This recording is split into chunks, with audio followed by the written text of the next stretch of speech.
Hello everyone, welcome to my channel. I am Satyam. In this video, we are going to discuss chapter number 1, Economics and Economy of class 11th.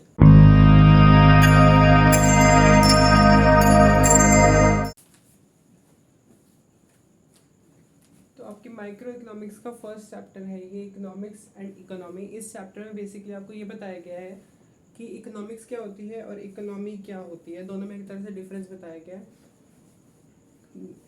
Book जैसे micro economics है, ऐसे ही 12th में macro economics है।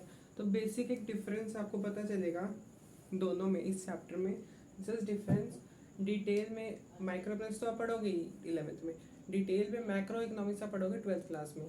ठीक है, तो अभी हम कर रहे हैं इकोनॉमिक्स। सबसे पहली बात आती है कि इकोनॉमिक्स होती क्या है। ठीक है, तो इकोनॉमिक्स क्या होती है, डेफिनेशन इसकी। Economics is a subject matter that deals with the rational management of limited resources in such a manner that at micro level an individual consumer is able to maximize his profit at macro level। मतलब economics एक ऐसी चीज़ है जिसमें micro level, micro का मतलब होता है एक इंडिविजुअल, एक सिंगल पर्सन। ठीक है, कि वो एक सिंगल पर्सन, वो एक इंडिविजुअल अपनी सेटिस्फाई, मतलब यही होता है एक इंडिविजुअल, एक मतलब माइक्रो, देखो नाम से बताते स्मॉल। तो माइक्रो का मतलब यही होता है कि एक इंडिविजुअल, कि जो इंडिविजुअल है अपना जो प्रॉफिट है, मतलब जो एक माइक्रो का मेन मोटिव होता है कि एक इंडिविजुअल है और एक इंडिविजुअल का यही प्रॉफिट है। मतलब जो एक माइक्रो का मेन मोटिव होता है कि एक इंडिविजुअल है और एक इंडिविजुअल का यही मोटिव हुआ कि मैं सबसे ज़्यादा प्रॉफिट कर पाऊँ, कि मेरी सबसे ज़्यादा मेरी सबसे ज़्यादा प्रॉफिट हो, बाकी मुझे नहीं पता। एक ऐसे ही होता है जैसे माइक्रो है वैसे मैक्रो है। मैक्रो में क्या होता है, मैक्रो एक मतलब एक नेशन के लिए वो होती है कि मैं प्रॉफिट ना ज़्यादा करूँ, मैं वेलफेयर सोचूँ लोगों के लिए कि कैसे मैं लोगों का वेलफेयर करूँ, मतलब जीडीपी में कैसे वो कॉन्ट्रीब्यूट करें, जीडीपी की ग्रोथ कैसे बढ़ाए। तो मैक्रो उस चीज़ में डील करता है, और माइक्रो हो जाता है कि इंडिविजुअल का जो सिर्फ सेल्फ प्रॉफिट के लिए सोचता है और किसी चीज़ के लिए नहीं। तो इकोनॉमिक्स में यही बताया गया है। इकोनॉमिक्स क्या है, दो लेवल में बटी हुई है, माइक्रो और मैक्रो में। माइक्रो का मतलब होता है कि वो एक इंडिविजुअल है जो खुद अपना प्रॉफिट सोच रहा है कि मेरा प्रॉफिट है सबसे ज़्यादा। और मैक्रो हो जाती है पूरी नेशन के लिए, जो सोचता है कि मैं जीडीपी में ग्रोथ कराऊँ और पूरी नेशन का जो है वेलफेयर हो, खाली उसके अकेले का ना हो। तो ये बेसिक था इकोनॉमिक्स का जो इसमें दिया हुआ था आपका। फिर एक इसके बीच में एक टॉपिक आता है स्कैरसिटी। स्कैरसिटी क्या होता है, किसी भी चीज़ की कमी होना। ठीक है, किसी भी चीज़ की हमें कमी होती है, that is called as scarcity. Scarcity, अब जैसे हमारी वांट्स क्या है, अनलिमिटेड हैं, बट हमारी जो क्या कहते हैं, हमारी जो वांट्स है वो अनलिमिटेड है, बट जो रिसोर्सेज हैं वो लिमिटेड हैं। ठीक है, तो स्कार्सिटी जो है एक यूनिवर्सल प्रॉब्लम है, ऐसा कुछ नहीं है कि भाई यही होता है। तो scarcity is a universal problem. ठीक है, हमारी वांट्स क्या है, अनलिमिटेड है, बट रिसोर्सेज जो है वो लिमिटेड है। ये बेसिक था आपका इकोनॉमिक्स के बारे में, समझ आ गया होगा। अब देखो नेक्स्ट आते मेरे पास ये टाइप्स हो गई कि इंडिविजुअल माइक्रो है, मैक्रो है। माइक्रो इज फॉर इंडिविजुअल जो सेल्फ प्रॉफिट करता है, और मैक्रो होती है इस होल नेशन के लिए जो जीडीपी में ग्रोथ कराता है, वेलफेयर के लिए होता है कि मैं लोगों का वेलफेयर करूँ। फिर आते हैं कंपोनेंट्स ऑफ माइक्रो इकोनॉमिक्स की, क्या क्या इसके वाइटल कंपोनेंट्स हैं माइक्रो इकोनॉमिक्स के। ये चैप्टर 2 पार्ट्स में आएगा। ठीक है, तो ये देखो फर्स्ट इसका हमारे इसमें टोटल है आपके पास 2 यूनिट। जो यूनिट 1 है, यूनिट 1 एंड 2 आपको पढ़नी है अकॉर्डिंग टू द कंज्यूमर, कि एक कंज्यूमर की वे से आपने पढ़ना है माइक्रो इकोनॉमिक्स को। और यूनिट 3 जो है वो आपको पढ़ना है एज अ प्रोड्यूसर, कि आप अगर प्रोड्यूस करते हो तो वो आप जैसे पढ़ोगे आपको समझ आ जाएगा। ठीक है, सो कंपोनेंट्स क्या है, सबसे फर्स्ट कंपोनेंट यही आता है, थ्योरी ऑफ कंज्यूमर बिहेवियर और थ्योरी ऑफ डिमांड। ठीक है, थ्योरी ऑफ कंज्यूमर बिहेवियर क्या होती है अभी आगे आप पढ़ोगे, अप टू 5th चैप्टर या 6th चैप्टर आपका थ्योरी ऑफ डिमांड आएगा, जिसमें आप कंज्यूमर के बारे में पढ़ते हो कि इसका मतलब होता है कि कंज्यूमर कैसे अपनी वांट्स को सेटिस्फाई करे लिमिटेड रिसोर्सेज के साथ। ठीक है, बेसिकली इसमें यही बताया गया कि कंज्यूमर कैसे करे चीज़ों को, अपनी नीड्स को सेटिस्फाई कैसे करें। ऐसे फिर आती है थ्योरी ऑफ प्रोड्यूसर बिहेवियर और थ्योरी ऑफ सप्लाई। ये आती है यूनिट 3 में, दैट इज फॉर प्रोड्यूसर। ठीक है, हमने ये वाली कौन सी, कंज्यूमर के लिए, ये प्रोड्यूसर के लिए। कंज्यूमर इससे होता है कि कंज्यूमर कैसे सेटिस्फाई होए उतने रिसोर्सेज से, और इसमें होता है कि एक प्रोड्यूसर कैसे सेटिस्फाई हो उतने रिसोर्सेज से। ज़्यादा डिटेल में नहीं बता रहा, आगे आप पढ़ोगे। जस्ट ऊपर ऊपर से बता रहा हूँ आपको। फिर आती है theory of supply, oh sorry, ये आती है आपकी थ्योरी ऑफ प्राइस। इसमें होता है कि मार्केट में जो प्राइस चल रहा है उसको डिटरमाइन कैसे करें, वो तीसरा इसका कंपोनेंट है। तो ये 3 कंपोनेंट है जो आप इस पूरी बुक में पढ़ोगे। So consumer behaviour is up to unit 1 and 2, and theory of producer behaviour और थ्योरी ऑफ सप्लाई या फिर theory of prices in unit 3, जो आपने पढ़ना है अकॉर्डिंग टू द प्रोड्यूसर, और ये आपने पढ़ना है अकॉर्डिंग टू द कंज्यूमर। ठीक है, इसमें प्रोड्यूसर से पढ़ना है कि प्रोड्यूसर कैसे सब करेगा, वो आप आगे जैसे पढ़ोगे ना आपको और अच्छे समझ आएगा कि बस बेसिक सा चैप्टर है, ज़्यादा कुछ इसमें है नहीं। ठीक है, ये बाकी फिर आते हैं मैक्रो इकोनॉमिक्स। मैक्रो का मतलब होता है लार्ज या फिर इकोनॉमी एज अ होल, कि एक लार्ज या इकोनॉमी एज अ होल, आपको सारे मैं यहाँ बता चुका हूँ कि होल नेशन के लिए होता है वेलफेयर। इतना अभी हम आगे इसका डिफरेंस करेंगे, उसमें आपको अच्छे से क्लियर हो जाएगा। जस्ट आपको एक ऊपर से बैकग्राउंड से दे दो क्या है ये चीज़। फिर इसी के ही वाइटल कंपोनेंट्स हैं, जैसे अपने ये 3 वाइटल कंपोनेंट्स पढ़े, इसके भी 3 वाइटल कंपोनेंट्स हैं। ये जो है आप 12th में करोगे, 12th में चैप्टर्स हैं आपके ये वाले।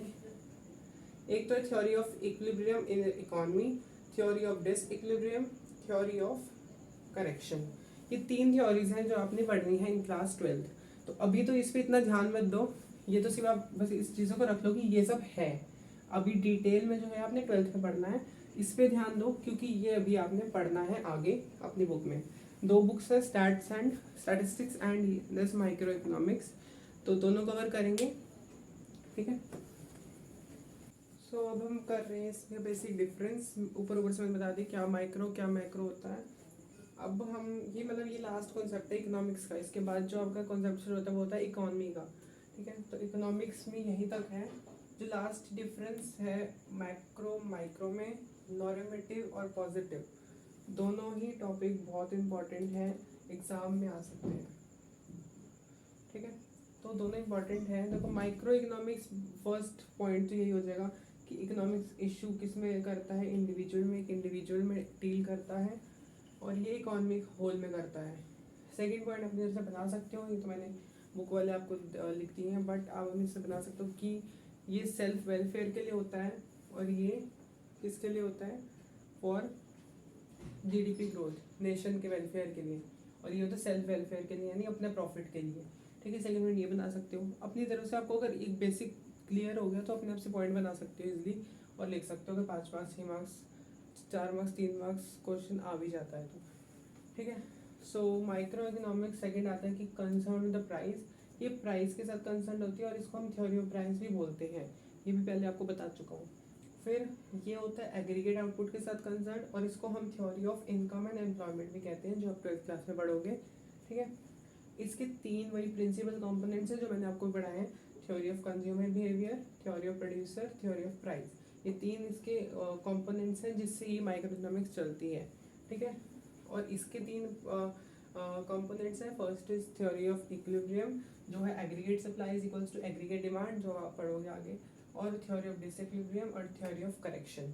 ठीक है, जस्ट पता होना चाहिए कि ये क्या है, ये क्या है, बस। इसको तो अभी आप डिटेल पढ़ोगे ही, इसके बारे में तो बस थोड़ा बहुत पता ये कर लो कि हाँ भाई ये सब है।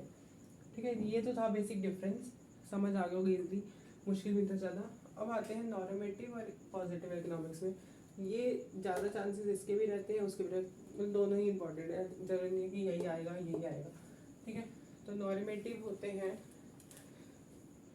इनमें डिफरेंस है, मैंने सीधा लिख दिया। नॉर्मेटिव होता है जो ओपिनियंस पे डील करता है कि क्या हो सकता है, या सजेशन दे, या कोई सजेशन दे रहा है, तो नॉर्मेटिव उस पर डिपेंड करता है। और ये होता है जो पास्ट, प्रेजेंट और फ्यूचर पे डिपेंड होता है कि अब क्या है, आगे क्या हो सकता है, और पहले क्या था, तो ये उस चीज़ पे डील करता है। और इसकी होती है व्हाट ऑट टू बी, कि क्या हो सकता है, और इसकी होती है व्हाट वाज, व्हाट इज और व्हाट वुड बी, वही कि क्या था, क्या है और क्या हो सकता है, वही पास्ट प्रेजेंट फ्यूचर। ठीक है, बेसिक चीज़ें, 2 पॉइंट समझ आ जाओगे। थर्ड आता है इसका कि ये इसको हम ये नहीं कह सकते भाई ये सही है ये गलत है, खाली इसमें हम ओपिनियंस दे सकते हैं। हम ये नहीं कह सकते भाई इसने ये जो कहा है बिल्कुल ठीक का है, भाई इसने जो कहा है बिल्कुल गलत का है, ऐसा नहीं, सिर्फ ओपिनियन दे सकते हैं। हाँ भाई ये हो सकता था, चलो ये कर दिया, पर ये ऐसा हो सकता था, ऐसे। और ये है नॉट वेरीफाइबल, इसको हम वेरीफाई नहीं कर सकते, इस जो भी स्टेटमेंट होती है इसलिए। और इसमें होता है कि इसको हम ट्रू और फॉल्स बोल सकते हैं, यानी हाँ भाई इसने ठीक करा, हाँ नहीं गलत करा इसने, ऐसे। ठीक है, facts and figure are verifiable, कि इसमें हम वेरीफाई कर सकते हैं। एग्जाम्पल समझो अगर थोड़ा बहुत नहीं आया हो तो देखो, सजेशंस का मतलब हो जाता है यहाँ पर कि जैसे कह दिया कि इसमें नॉर्मेटिव को छोड़ो, पहले हम करते हैं पॉजिटिव। जैसे पॉजिटिव कह दिया कि 22% पॉपुलेशन इंडिया की बिलो पॉवर्टी लाइन है, मतलब ऐसा कुछ मान लो। ठीक है, तो ये वेरीफेबल भी है कि हम इसको वेरीफाई कर सकते हैं कि है या नहीं है।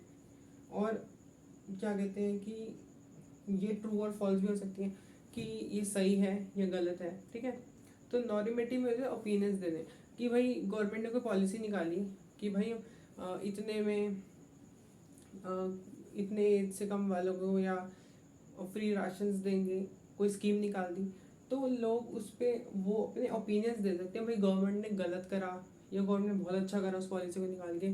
तो नॉर्मेटिव में वही हो जाता है कि खाली वो अपने ओपिनियंस दे सकते हैं, वो ये नहीं कह सकते भाई ये गलत है ये सही है। ठीक है, जैसे गवर्नमेंट ने पॉलिसी निकाल दी, कोई स्कीम निकाल दी, तो उनको किसी भी ओपिनियन देते हैं, हाँ भाई ठीक है गलत है सही है, बट उसको ऐसे नहीं। सेकेंड आता है पॉजिटिव। पॉजिटिव में आपको बता ही दिया कि 22% पॉपुलेशन पॉवर्टी, तो हम उसको वेरीफाई कर सकते हैं, बट यहाँ पर हम उसको वेरीफाई नहीं कर सकते ऊपर नॉर्मेटिव में। ठीक है, तो ये था आपका दोनों में डिफरेंस। यहाँ तक आपका था first part and. Second part में हम करेंगे आपकी ये इकोनॉमिक्स तक हमने कर लिया है।